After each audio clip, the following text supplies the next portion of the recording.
नमस्कार साथियों, राधे राधे। मैं हूं आज आप लोगों के बीच पुनः श्री दुर्गापुरी पावन धाम बेताल घाट में, जहां पर व्यास श्री सतीश लोहनी जी द्वारा श्रीमद् भागवत कथा का सुंदर बखान यहां पे किया जा रहा है। कुछ भक्त भी हमारे देखे हैं, जुड़े हैं, बहुत सारे भक्तों की यहाँ भीड़ है। तो आप भी इसका श्रवणपान कीजिए हमारे साथ और बने रहिए श्रीमद् भागवत कथा में। तो लीजिए, आनंद लीजिए। बस अब तो रिश्ता निभा रहे, बेटा बेटी का ब्याह नहीं हो रहा, सौदे होने लगे। देखो ये सब आज हो रहा कि नहीं हो रहा। आज हम लोग बेटा बेटी का ब्याह करते, सौदा होता है, कितना कमाता है, घर है कि नहीं, ये है कि नहीं, वो है कि नहीं, कितना दहेज मिलेगा। एक बात बताएं, जहां सौदे होने लग जाएं वहां रिश्ते नहीं हो सकते। नारद जी कहते हैं, ये देख देख करके मेरा मन बड़ा खिन्न हुआ। मैं सीधे वृंदावन पहुंचा, यमुना के किनारे मैंने वहां भी एक आश्चर्य देखा। तत्राश्चर्यं मया दृष्टम श्रूयतां तन्मुनीश्वरः। वहां भी एक आश्चर्य देखा मैंने। क्या? एक जवान स्त्री के जंघा पर दो बूढ़े पुरुष सर रख करके सोए हैं, हजारों स्त्रियां उसकी सेवा कर रही हैं, वो प्रणाम कर रही हैं। मैं वहां से निकला तो तुरंत उसने मेरे को देखते हुए कह दिया, हे महाराज थोड़ी देर के लिए रुक जाइए, मेरी चिंता का नाश करिए, क्योंकि मैं मानती हूं, मैं जानती हूं, संतों का दर्शन सभी पापों का हर देने वाला होता है। एक बात कहें आपसे, अगर कोई संत आपसे प्रेम कर रहा है, संत आपके प्रति अगर झुक रहा है, समझिएगा आप निष्पापी होते जा रहे हैं। संत हर किसी पर कृपा नहीं करते महाराज। और एक बात कहूं, संत आज्ञा करे तो सर के बल चल के आना चाहिए आदमी, पैर से नहीं, सर के बल चल के आना चाहिए। आज भक्ति मैया कहती है, दर्शनम तव लोकस्य सर्वताहरम परम। संतों के दर्शन करने मात्र से सभी पापों का नाश हो जाता है। इसलिए हे साधो, आप थोड़ी देर के लिए रुकिए ना। भो भो साधो क्षणम तिष्ठ मच्चिंतामपि नाशय। मेरी चिंता का नाश करो।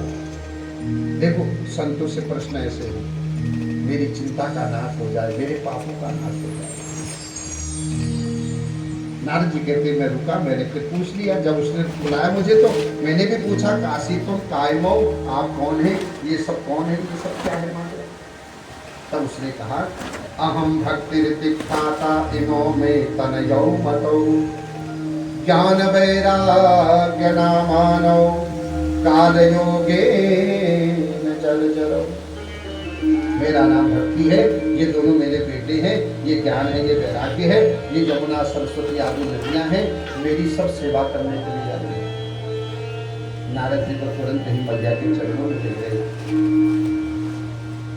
आज नारद जी सोचने लगे, वाह कितना सौभाग्य मेरा है, आज भक्ति का मुझे साक्षात दर्शन हो रहा है। सच करो, कभी अगर किसी ऐसी चीजों का दर्शन हो जाए महाराज, सौभाग्य को सराहिए। आपको भागवत सुनने का मौका मिल रहा है ना, यहाँ आने का मौका मिल रहा है, महाराज जी का दर्शन करने का मौका मिल रहा है, अपने भाग्य को सराहिए। क्या हमारा अहोभाग्य है, हमको कथा सुनने को मिल रही है, वो भी जन्माष्टमी का जैसा पर्व, और ऊपर से महाराज जी की कृपा। ये सौभाग्य है मेरा। सच बताऊं, अभी भी बहुत सारे लोग दुर्भाग्यशाली हैं जो कथा में नहीं आ पा रहे। सबसे बड़ा दुर्भाग्य है हम सत्संग में नहीं जा पा रहे, हम संत की शरण में नहीं जा पा रहे। सौभाग्य यही तो है आपका भाग्य उदय हुआ है, ये पहचान है, आप कथा सुन रहे हैं। पद्म पुराण कहता है, भाग्योदयेन बहुजन्म समर्जितेन सत्संगमं च लभते पुरुषो यदा वे सत्संगमं च लभते पुरुषो यदा वे अज्ञान हेत कृत मोह मदान्धकार नाशं विधाय हि ततोदयते विवेकः।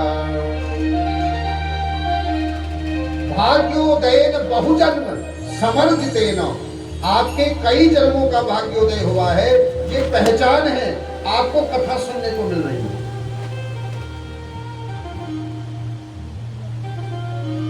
आप जितने भी लोग बैठे हो ना, ये मत समझना कि हम ऐसे ही आगे बैठे थे। आपका भाग्य उदय हुआ है, आपका पुण्य उदय हुआ है, महाराज वो खींच कर लाया है आपको यहाँ। आप नहीं आए हैं यहाँ। कोई व्यक्ति बोलते सोचे ना हम आए हैं, आप आए नहीं हो, आपको आपका पुण्य खींच कर लाया है। अगर आप भी आने वाले होते, आना तो कितने लोग चाह रहे होंगे, क्यों नहीं आए? पुण्य नहीं है। आदमी सोचता ना हम करते हैं, कुछ नहीं करते हम लोग। अच्छा एक बात बताइए,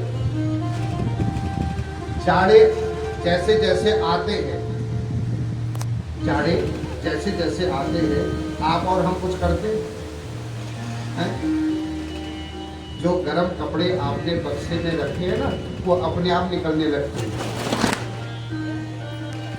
कोई कहता है आपसे निकालो, बस चाड़े आ जाए फिर देखो, और जैसी जैसी ठंड बढ़ती जाएगी वैसे वैसे गर्म कपड़े निकलते जाएंगे। अच्छा देखो, उसके बाद जैसे ही गर्मी स्टार्ट हो जाएगी तो वही गर्म कपड़े फिर पैक होकर के वही पहुंच जाएंगे। अच्छा अब आप कहो हमने गर्म कपड़े निकाले, सच बताना तुमने निकाले हैं? अरे भैया ठंडी ने निकलवाए, न ठंडी पड़ती न तुम निकालने वाले थे। कभी अगर ठंडी न पड़े लोग निकालते? लोग कहते इस बार तो हमको स्वेटर की जरूरत भी नहीं पड़ी, इसलिए हमने निकाली नहीं। हम नहीं निकालते, हमसे काल निकलवाता है, समय निकलवाता है। भाई ठंडी पड़ी, ठंडी का समय आया, अपने आप गर्म कपड़े निकल गए, और गर्मी का समय आया तो अपने आप गर्म कपड़े अपनी जगह पहुंच गए। हमने नहीं पहुंचाया, अपने आप वहां रोज आगे प्रेस करके आदमी जो धर दिया, अगले साल फिर काम आ रहा। ये समय कराता है सब, लेकिन अहंकार हमारा होता है, हम कर रहे हैं। क्यों? नासमझी है। क्यों? क्योंकि हमारा ज्ञान सोया हुआ है, हमारा वैराग्य भी बूढ़ा है। जिस दिन ज्ञान और वैराग्य हमारा जवान हो जाएगा ना महाराज, उस दिन पता लग जाएगा, करता नहीं मैं कुछ भी, करता नहीं मैं कुछ भी, सब काम हो रहा है। जाड़े जो आ गए तो गर्म कपड़े निकल गए थे, और क्या गर्मी आई तो वहीं पहुंच गए। हम कुछ नहीं करते भाई, हमसे एक समय करवाता है, काल करवाता है। ऐसे ही आप यहां बैठे हैं, ये आपका पुण्य करवा रहा है, आपका पुण्य है, आप बैठकर सुन रहे हैं, मेरा पुण्य है, ये मेरा सौभाग्य है, मुझे कहने का ये मौका मिला है। अब मैं अहंकार करने लग जाऊं, मैं कथा, मैं कुछ नहीं करता मेरे भाई, मुझे कुछ नहीं आता,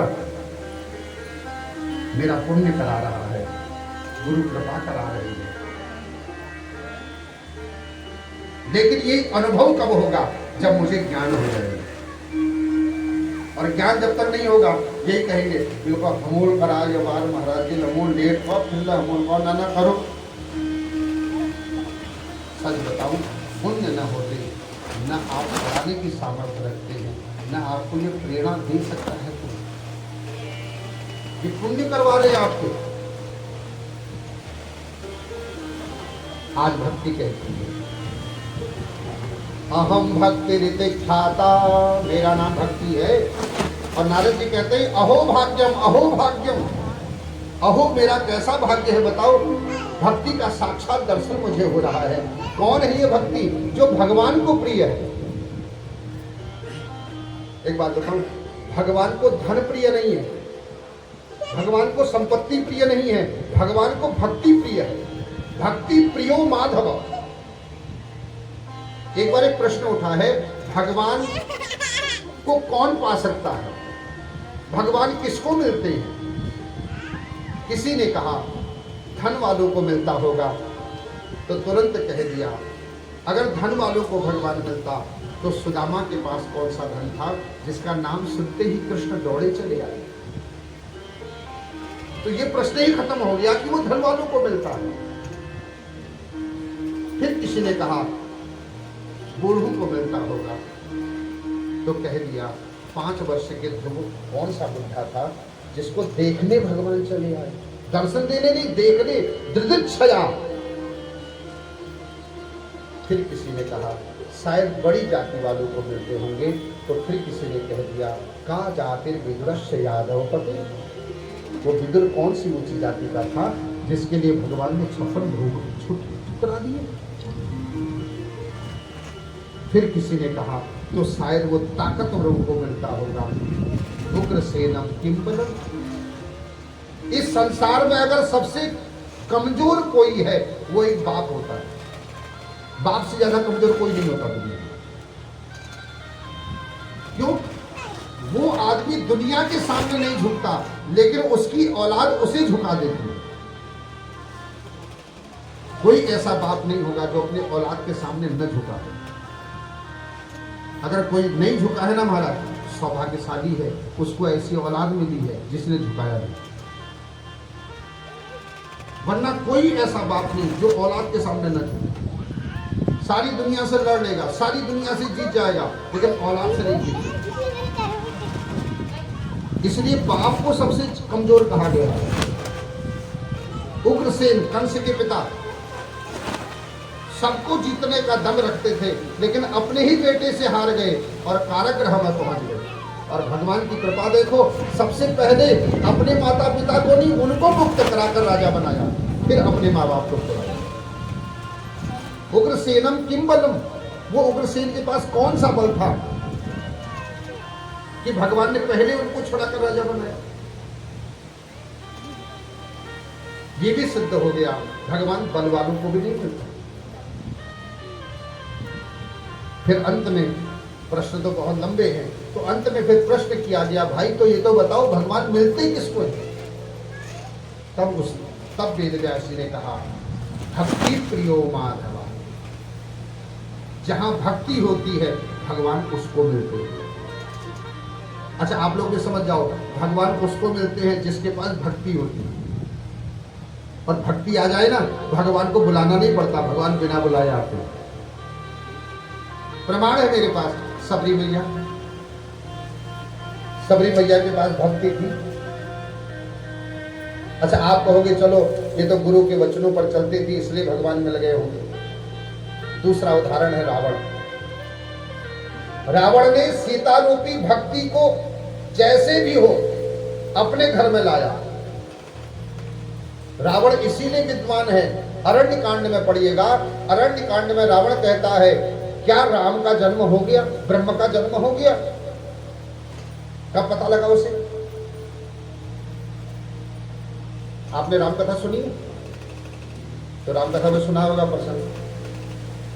खर दूषण सोई मम बलवंता, मार सके नहीं बिनु भगवंता। बिना भगवान के वो मरने वाले नहीं हैं। क्यों? मेरे समान बलशाली हैं वो। खर दूषण सोई मम बलवंता, मार सकई नहीं बिनु भगवंता। बिना भगवान के नहीं मर सकते वो।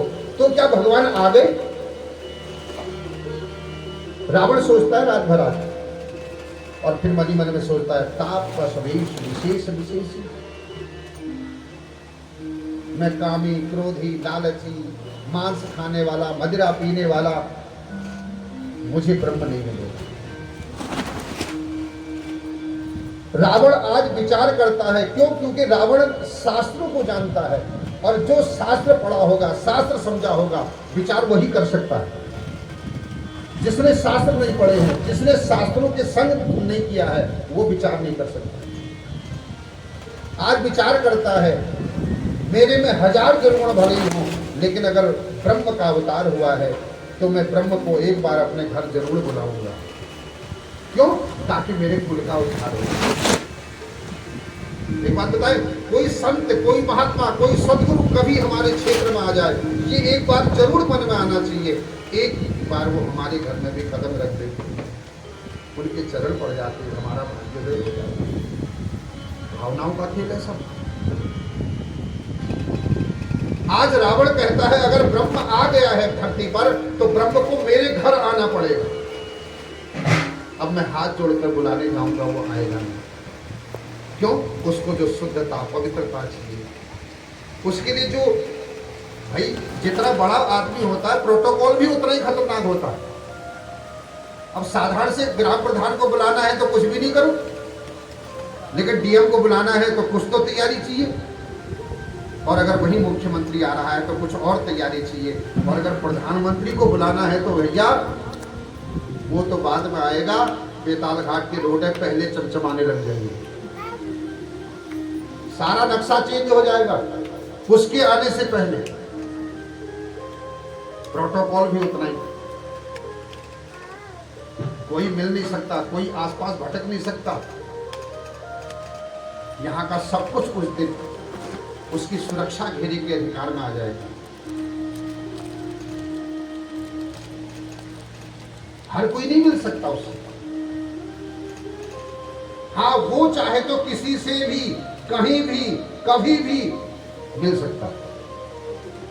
उसके मन में आ जाए, अभी मुझे वहां जाना है, उससे मिलना है, वो अभी तुरंत आ सकता है 10 मिनट के अंदर, लेकिन हम नहीं जा सकते उसके पास 10 मिनट के अंदर।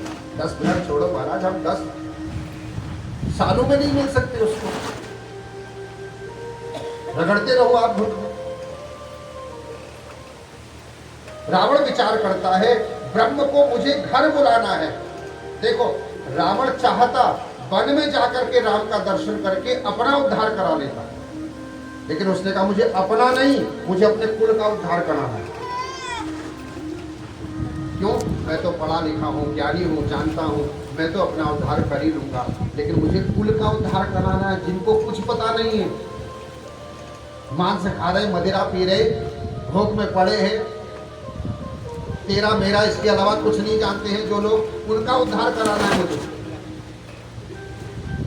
हमारी भी यही दशा है, मांस खा रहे, मदिरा पी रहे, तेरा मेरे में उलझे पड़े हैं,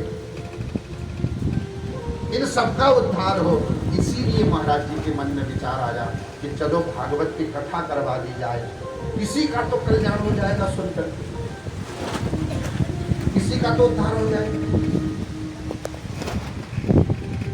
तब रावण ने चिंतन किया, अगर ब्रह्म आया है तो इसका मतलब भक्ति भी आई है, बिना भक्ति के ब्रह्म नहीं आ सकता। तब रावण ने रात भर चिंतन किया, ध्यान लगाकर देखा, अपने गुरु शंकर भगवान से पूछा, और शंकर भगवान से पता है रावण क्या निवेदन करता है? कहता है, गुरुदेव आपका जैसा गुरु है, मेरा कल्याण नहीं हो सकता क्या? आज रावण विचार करता है, मैंने गुरुजी से एक दिन कहा था, शायद गुरुजी ने मेरे उद्धार के लिए ब्रह्म को राम के रूप में अवतार होने के लिए बाध्य किया हो। रावण की सोच तो देखो। रावण कहता है, मेरे गुरुजी की कृपा है कि राम जो ब्रह्म है वो राम के रूप में अवतार लेकर आया है। क्यों? मेरे कल्याण करने के लिए, गुरुजी के कहने पर। तब उसने देख लिया, सीता शांति समाख्याता वाल्मीकि रामायण कह रहा है, सीता ही शांति है, सीता ही भक्ति है। उसने अब ये सोच लिया, बस सीता मैया मेरे घर आ जाए। उसी अरण्य कांड को पढ़िएगा। रावण जैसा हम लोग को बताया जाता ना, रावण घसीट के ले गया, खींच के ले गया, ऐसा कुछ नहीं है। मनमहु चरण बंद, माँ सीता को हाथ लगाने से पहले हाथ जोड़ के चरणों में प्रणाम करता है रावण, क्योंकि जानता है कि मेरी माँ है। अरण्यकांड पढ़िएगा। हमारे तो शास्त्रों में भी लोगों ने ऐसी ऐसी भ्रांतियां फैला दी हमको कि हमको लगता है बस। और सीता को रावण नहीं ले जा सकता, इसलिए राम जानते हैं रावण की मन की इच्छा। क्यों? क्योंकि तुम सबके हो अंतर्यामी। इसलिए राम जी ने जो असली सीता सी, तुम पावक करहु निवासा, उनको अपने लोग में भेज दो। तुम अपने लोग जाओ, अपने फोटो छोड़ जाओ यार। क्यों? क्योंकि अब वो आएगा, ले जाएगा, फिर मैं जाऊंगा, कल्याण करूंगा सबका। असली सीता को तो रावण छू भी नहीं सकता महाराज। क्यों? वो शक्ति है, वो स्वयं आग है। सीता आग है, इसलिए अग्निलोक में निवास करती हैं। और आग को कौन आग लगाने की गलती करेगा? हो रावण प्रार्थना करता है, मां जब तक आप नहीं चलोगी तब तक मेरा उद्धार नहीं होगा। ये कथा हमारे लिए शिक्षा है। हम कैसे ही कुकर्मी क्यों ना हो महाराज, अगर हमारे जीवन में भी, हमारे घर में भी भक्ति का प्रागट्य हो जाए, भक्ति का प्रवेश हो जाए, तो हमारा उद्धार होना निश्चित है। अब क्या करें? तुम एक प्रयास करो कि भक्ति तुम्हारे जीवन में आ जाए, भक्ति तुम्हारे घर में प्रवेश कर। पहले भक्ति को समझो, भक्ति किसे कहते हैं, भक्ति का स्वरूप आजकल क्या है। त्रेता में अगर भक्ति का स्वरूप सीता था, तो भैया कलयुग में भक्ति का स्वरूप क्या है, पहले ये समझो, फिर वही करो।